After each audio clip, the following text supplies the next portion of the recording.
My name is Brother Brian Vaccaro. I'm a seminarian with the Redemptorists here at Santa Catalina Parish in Tucson, Arizona.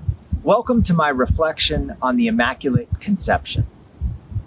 The Immaculate Conception is a feast that celebrates the fact that Mary was conceived without original sin. And as Catholics, we believe that she lived the rest of her life sinless. And because of this, she had a unique, special, and very, very close relationship with God. But even though she had this unique relationship, she was not exempt from suffering or difficulties in her life.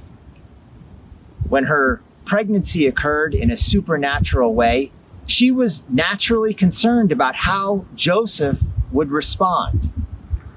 When Herod sought the life of her child, she and Joseph fled to Egypt. She dealt with the anxiety of having lost her child when he was in the temple for those 3 days in Jerusalem. She saw the difficulties that her son went through, and she felt that same pain as he was ignored and opposed by people during his public ministry. And ultimately, she was there at the foot of the cross when her son died. But through all of this, Mary was a faithful follower of God. We too experience many trials and tribulations in our lives.